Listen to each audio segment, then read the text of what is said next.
Dobré ránko z Douglasu, vítam vás pri poslednej časti tohto cestopisu. Je krátko po 5. hodine ráno, ja už šľapem do prístavu. Kto nevidel predchádzajúce časti, tak mal som taký trošku menší problém. Cestou sem mi prišiel e-mail, v ktorom ma upozornili na možnosť zlého počasia, kvôli ktorému mi môžu zrušiť trajekt z Douglasu na ostrove Man smerom na Heysham, na hlavnom ostrove Veľkej Británie. No a včera som to vyriešil v prístave tak, že som sa tam išiel spýtať na svoje možnosti a oni mi našli nejaký skorší trajekt nie do Heyshamu, ale do Liverpoolu, čo je v tomto prípade pre mňa lepšie, a vyráža tento trajekt o 2 hodiny skôr, krátko po 6. hodine ráno. Čiže ja už takto šľapem teraz do prístavu. Dúfajme, že more bude dostatočne pokojné na to, aby sme dokázali vyplávať a aby som mohol prísť dnes do Londýna.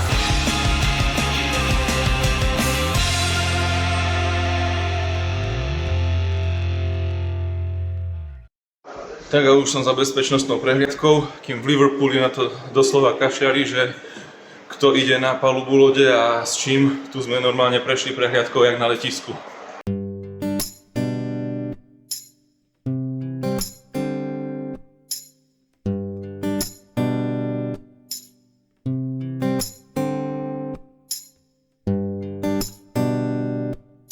Takže už sme vyrazili z prístavu a ideme v ústrety Liverpoolu. Za mnou môžete vidieť nádherný východ slnka.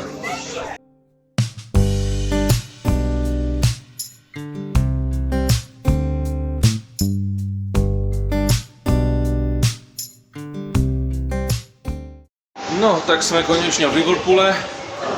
Došli sme tu na miesto do Heyshamu a prišli sme tu na tento ostrov o niekoľko hodín skôr, ako bolo plánované, čo mi otvára nové možnosti a ja už mám jeden nápad, kde sa ísť pozrieť. Ako náhle som dotočil predchádzajúci záber, tak sa ku mne otočil jeden černoch, čo bol predo mnou, a zrazu sa ozval, že ahoj, ako sa máš? Sa ho pýtam, že odkiaľ vie po slovensky, a zrazu pani vedľa neho sa ozvala, že od nej. Tak prvý raz som tu natrafil na Slovenku a rovno pri takejto úsmevnej príležitosti. Ale zase určité množstvo žobrákov tu vidno v Liverpoole. Niektorí tu dokonca aj rovno stanujú na ulici. Ako nie sú nejak extra otravní, aspoň ku mne nie sú takí.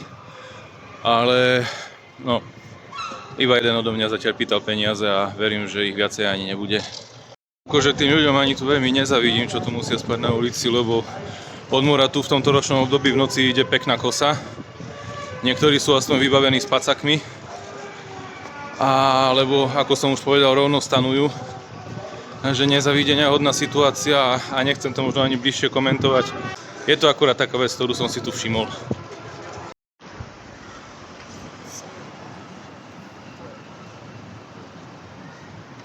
Prvá medzimestská železničná trať na svete bola otvorená v roku 1829 medzi Liverpoolom a Manchesterom a rušeň na túto dopravu vyberali zhruba na pol ceste medzi Liverpoolom a Manchesterom. Boli zorganizované vtedy také preteky a tieto preteky vyhrala práve Stephensonová raketa. Ja som sa teda rozhodol využiť ten čas, ktorý zrazu mám, a ísť sa pozrieť práve na toto miesto, kde vlastne sa začali písať dejiny železníc tak, ako ich dnes poznáme.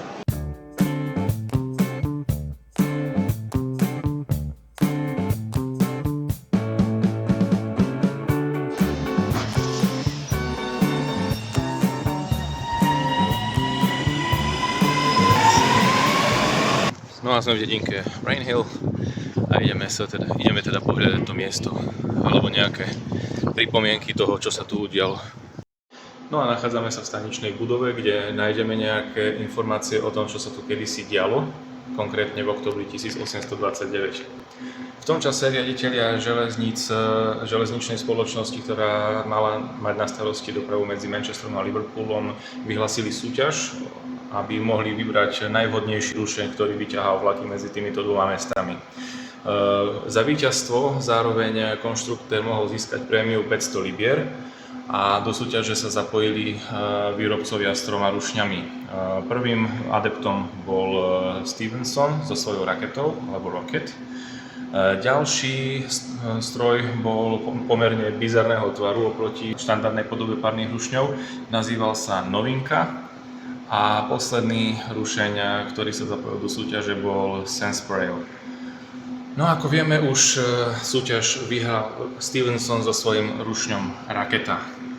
No a aby som nezabudol, miestni nadšenci si túto udalosť, o ktorej bola doteraz reč, pripomínajú aj malý múzeum, ktoré sa tu nachádza, avšak v čase mojej návštevy bolo kvôli ročnému obdobiu zavreté. A keďže som tu nejak neplánoval prísť ani, a to, že som tu prišiel, spôsobila iba zmena môjho programu, tak som ich vlastne ani nekontaktoval, že či by nebolo možné ma tam nejak vpustiť.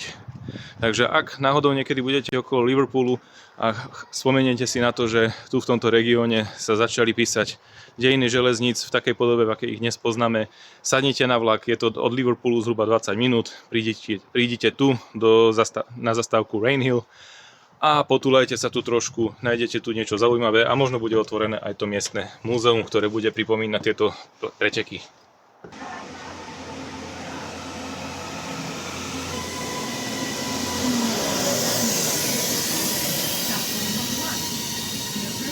No a poďme už nazad do Liverpoolu, kde si počkáme na nejaký vlak do Londýna, kde spravíme túto noc.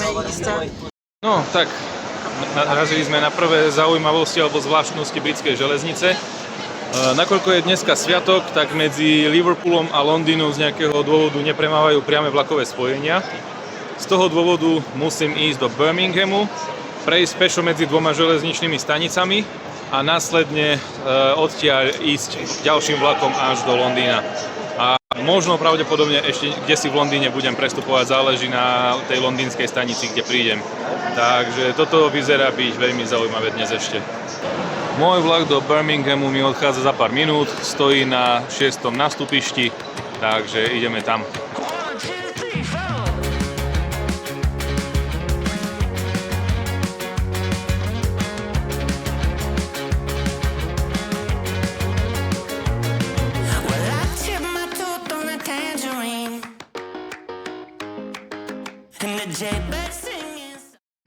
No tak a sme na stanici Birmingham New Street. Čaká ma prestup na vlak do stanice Reading, kde opäť prestúpim na ďalší vlak do nejakej z londýnskych staníc. Čiže aj takto môže vyzerať cestovanie medzi dvoma veľkými mestami vo Veľkej Británii a čudujem sa, že medzi takými mestami ako je Londýn a Liverpool nemáme priame železničné vlakové spojenie cez sviatky.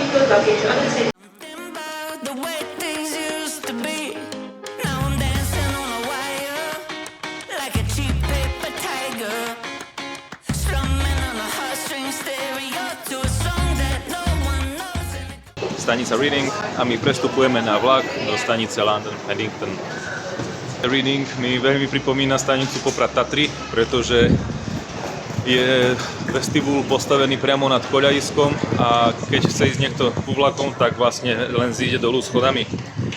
Keďže sa nachádzam v kolíske železníc, tak mi aj napadlo, že by som niekedy mohol urobiť nejaké video, ktoré by mapovalo samotný vznik železnice, vývoj rušňov od tých úplne prvých primitívnych až po tie súčasné najmodernejšie a podobne. Skúste sa mi v komentároch vyjadriť na to, že či by sa vám niečo také páčilo.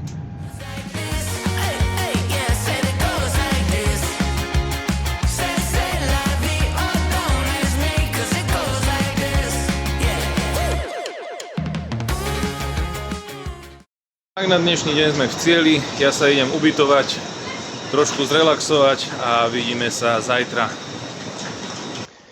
Tak, ja už šľapem pešo na stanicu London St. Pancras, odkiaľ pôjdem vlakom do stanice Luton Airport Parkway a odtiaľ už potom len tou lanovkou na letisko, odkiaľ poletím naspäť do Košíc. Poďme sa ešte na tento kúsoček cesty pozrieť.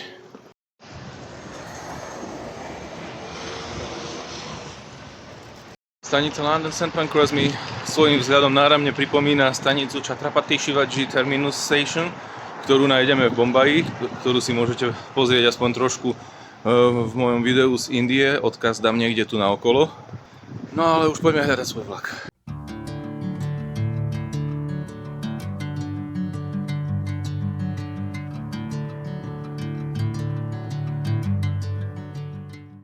Asi tu ešte trošku poblúdime, lebo sa tu zjavne objavil nejaký technický problém a na to nástupište, odkiaľ majú vyrážať vlaky na Luton, ma nechcú pustiť a posielajú ma kdesi inde, no tak uvidíme, že čo z toho bude. Nakoniec to tu majú celkom dobre zorganizované, asi naozaj sa objavila nejaká výluka, ale tuto je rozdelené na 3 takéto pasy a každý pas vedie ku tej náhradnej koľaji konkrétneho vlaku. A na začiatku tých pasov stoja nejakí chlapi a ešte nasmerujú ľudí. Čiže je to tu celkom dobre zorganizované.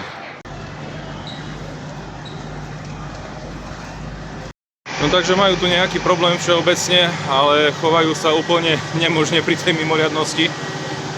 No ako ťažko porovnať, že ako by sa to riešilo u nás, lebo sám nepoznám detaily toho problému, ale aj veľmi problematicky nás púšťajú ku náhradnému vlaku. Takže naozaj neviem, ako by som to malo komentovať a aký vlastne záver by som mal z toho vyvodiť.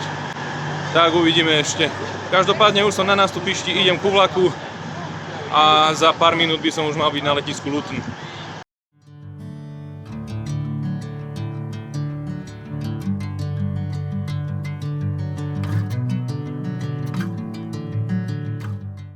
No tak nakoniec sme sa už pohli, najbližšia zastávka je zastávka Luton Airport Parkway a počas toho, jak som čakal v rade, tak tam stálo aj plno Slovákov a bola to normálne radosť počúvať, jak tam frflo na to, že ešte aj slovenské železnice sú pri mimoriadnostiach prehľadnejšie ako tie britské. Viete, pohľadka to ego.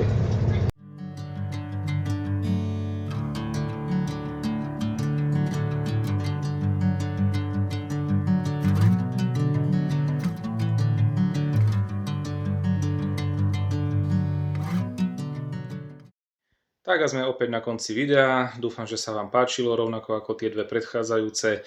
Nezabudnite mi ešte v komentároch odpovedať na tú otázku, ktorú som vám položil vo vlaku a nezabudnite, meškanie je bonusová jazda zadarmo. Nazdar.